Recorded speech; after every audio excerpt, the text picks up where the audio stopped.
En Ciudad de México quiero preguntarle a Saúl Sánchez de Save the Children, ¿qué pasa luego de que estos menores salen de países como Guatemala, como El Salvador, como Honduras y atraviesan México? Allí también se reporta una situación muy grave, una emergencia migratoria, pero también humanitaria. ¿Qué han podido tener ustedes en sus reportes? Bueno, en realidad el tránsito por nuestro país, por México, es básicamente complicado, complicadísimo, quisiera decir, porque niños, niñas, adolescentes, incluso adultos, ¿no? Personas adultas, se enfrentan a muchos riesgos, desde riesgos ambientales, riesgos de caerse del tren o la bestia, como le llaman, hasta toparse con crimen, con el crimen organizado, con bandas locales criminales, con enganchadores que les llevan a campos agrícolas a trabajar forzadamente. Y bueno, definitivamente, pues también el Estado mexicano implementando sus planes de migración, pues tiene la tarea de retener, de detener a las personas que viajan a través de nuestro país sin la documentación migratoria adecuada. En este sentido, pues bueno, las personas, además de todos estos peligros, bueno, son detenidas en estaciones migratorias que están localizadas prácticamente en todo el territorio nacional y bueno, se les establece un procedimiento administrativo migratorio del cual después se decide pues prácticamente la deportación. Sí. Entonces, son muchos... Sí, dime. Estamos hablando de niños, de adolescentes. ¿Qué edades más o menos se está reportando el tránsito de menores hacia los Estados Unidos? En general son adolescentes, en su mayoría son adolescentes, sin embargo, hay que decir también que niños de 10, 8 años están también migrando solos o acompañados de adolescentes, es decir, ya no de personas adultas, ya no de personas que podrían ejercer la legal tutela de este grupo etario, sino niños acompañados de otros niños, tal vez 3, 5 años mayores. Entonces, es algo grave porque la población adolescente está creciendo en cuanto al tema migratorio, pero también niños y niñas de cerca de 10, 8 años. Canciller de Honduras, canciller Mireya Agüero, una vez estos niños entran a los Estados Unidos, los que logran llegar hasta la frontera sur, pues si son descubiertos, son detenidos y enviados a albergues temporales. En particular, con el caso de los niños de Centroamérica, no pueden ser deportados de forma inmediata porque no comparten una frontera común con los Estados Unidos.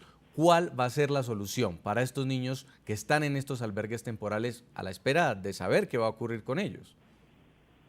¿Cómo no? La verdad es que no hay una política definida dentro de Estados Unidos, incluso desde el punto de vista de procesamiento de estas personas. Eso es lo que hemos escuchado, obviamente, con preocupación, sobre todo porque hay una sobrepoblación en tanto en los centros de detención en la frontera como en los albergues temporales. Lo que sucede generalmente es que son llevados frente a un juez migratorio y a través de esa información se decide si reciben algún tipo de estatus o se busca su deportación.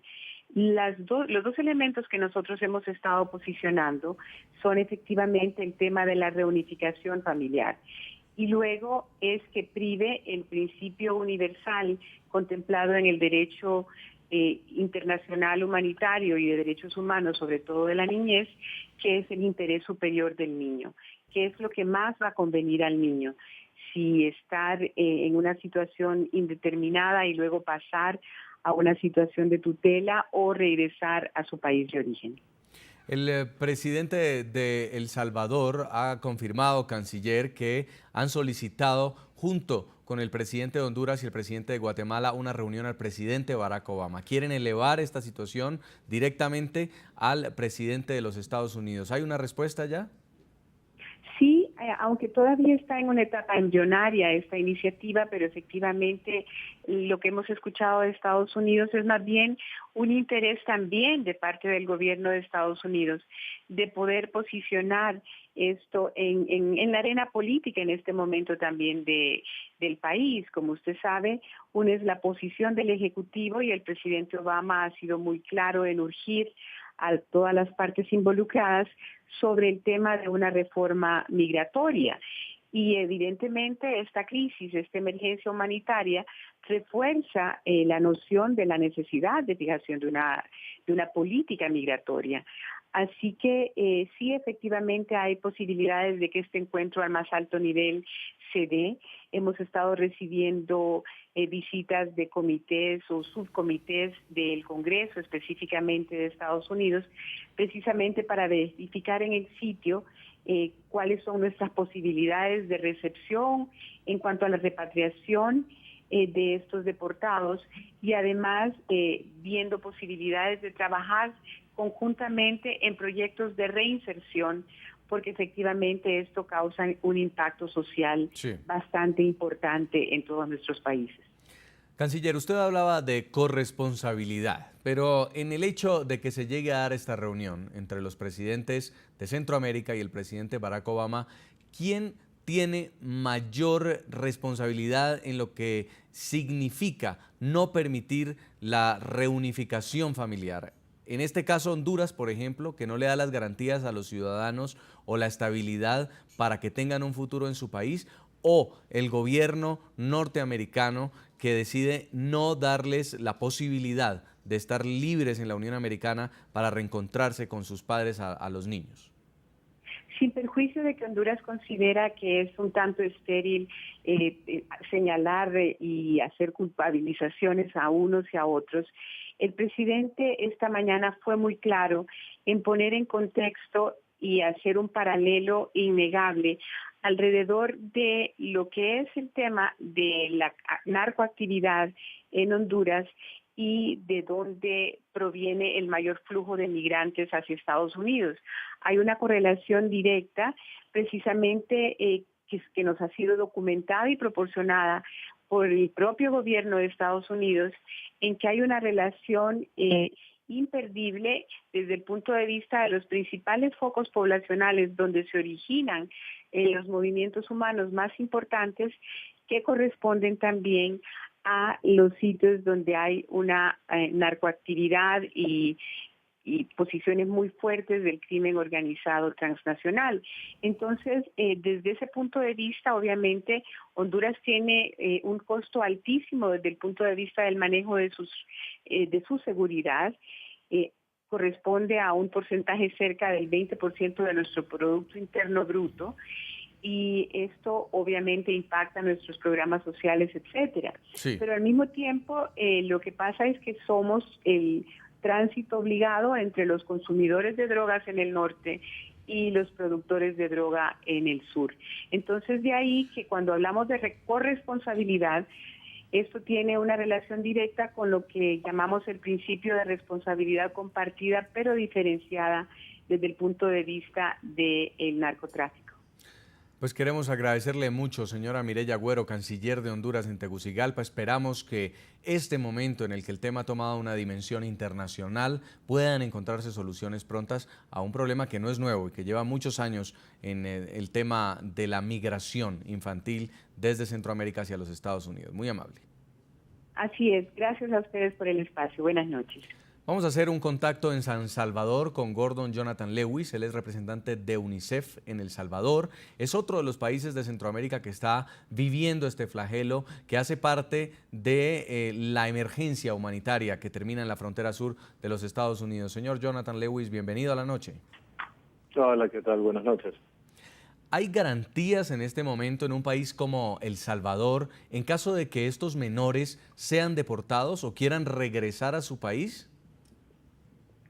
Bueno, en primer lugar, yo creo que deberíamos enfatizar el tema de esto no es una situación novedosa en ninguno de los países del Triángulo Norte.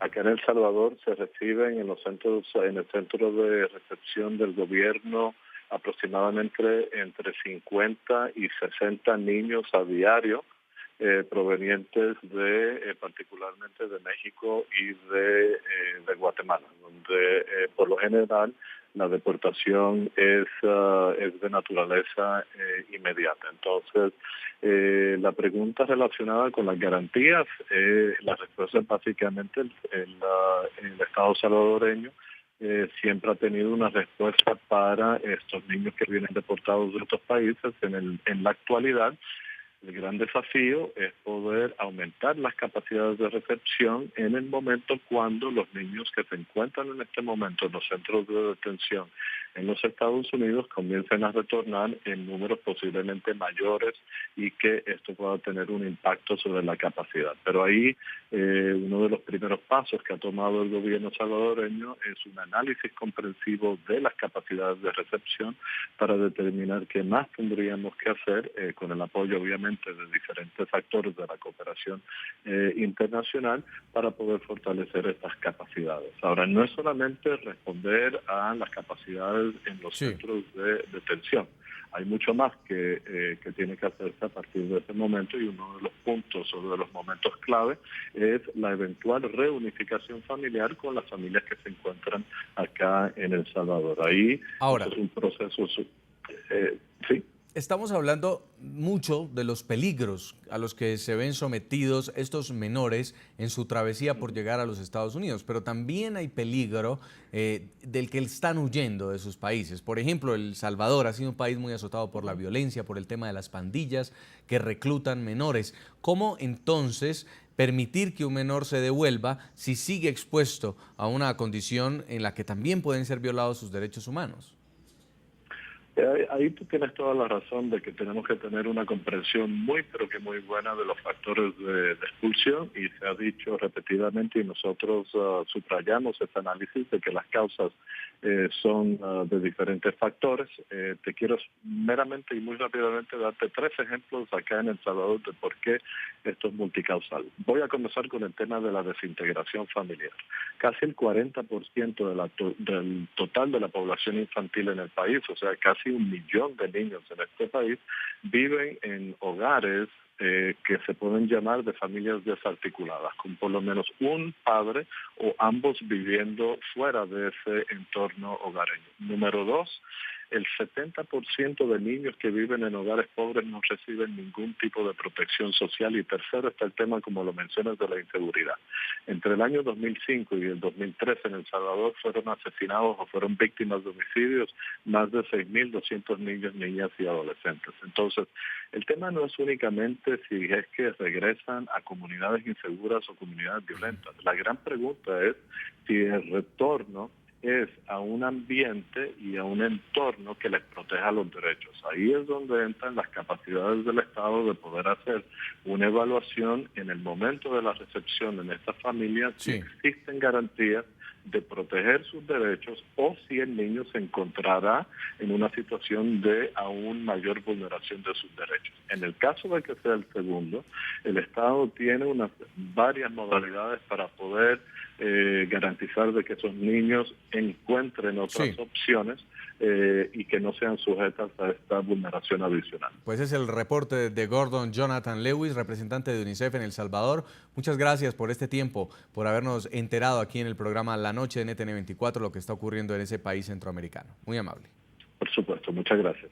A propósito de nuestro tema de hoy, le seguimos preguntando a los televidentes, ¿quién creen que es el responsable de esta tragedia que están sufriendo los niños migrantes de Centroamérica que buscan reencontrarse con sus padres en los Estados Unidos?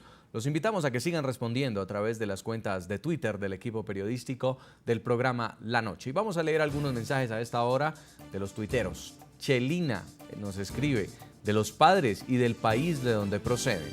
También escribe Giovanni Bejarano y dice, total responsabilidad de sus padres, los utilizan como medio de presión.